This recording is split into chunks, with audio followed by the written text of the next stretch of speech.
consultative meeting sa ilalim ni Senator Tulfo.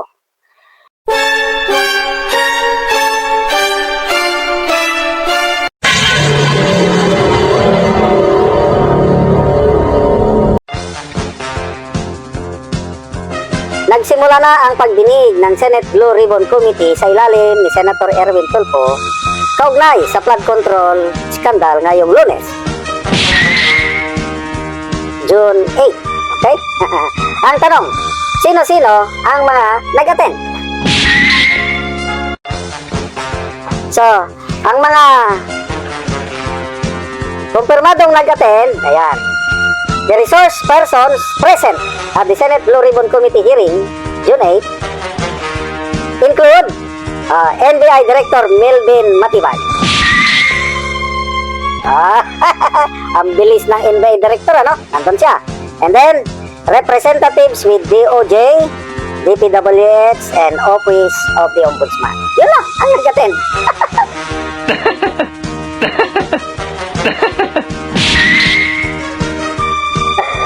Ano, kumita ba sa takilya kung pelikula?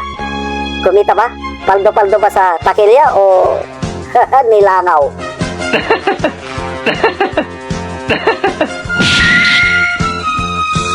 Kung pelikula ba, walang masyadong nanood. Yan lang, Matibay, representative ng DOJ, DPWH, and Office of the Ombudsman. Grade 18 Marines, Attorney Baligod, no show.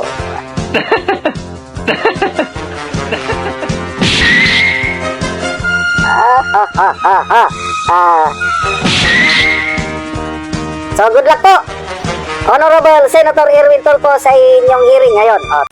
Yeah, boy. Sana itong grupo ng mga senador na ito, makinig kayo, tignan ninyo ang reaksyon ng taong bayan. Pinagtatawanan kayo. Wala na, kakaunti ang naniniwala sa inyo. Sangkot ka sa maleta tapos ikaw ang nagpahiring. Yun nga.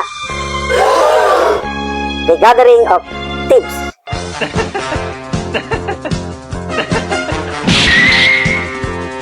The Red Ribbon Committee of Erwin Tulfo. Hindi na Blue Ribbon, Red Ribbon. Bakit? Ang Blue Ribbon pala, nagsimula yung word na Blue Ribbon noong 16th century sa France. Yung mga knights in shining armor o yung mga kabalyero nung una, nagkakaroon sila ng kompetisyon.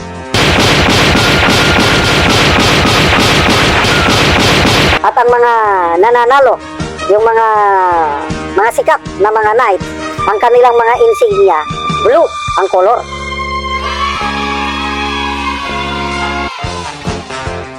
Kaya pag may dumating na knight at blue ang color ng kanyang insignia, ibig sabihin, matino. Blue color signifies excellence, integrity, wisdom, respect, and everything nice. Kaya tinawag na Blue Ribbon Committee. Yang committee na yan na ang tunay na pangalan is Committee on Public Accountability and Good Governance. Chairman ka kuno ng Blue Ribbon, nagmumura ka sa sa kahanginan sa isang interview, kukwilihan mo ang kapwa mo senador. Oh, no. What were you thinking? Ipapaaresto mo ang kapwa mo senador. Sasampalin mo ang mga empleyado ng Senado. Oh, shit! Yan ba ang blue, yung origin ng Blue Ribbon, Honorable Tulfo is excellence, respect, honor, dignity, wisdom. So ano ngayon? Kung ano ang inyong itinanim, yan ang anin nyo. Walang nag-attend. Nilangaw ang inyong hearing. Ay nako. Oh.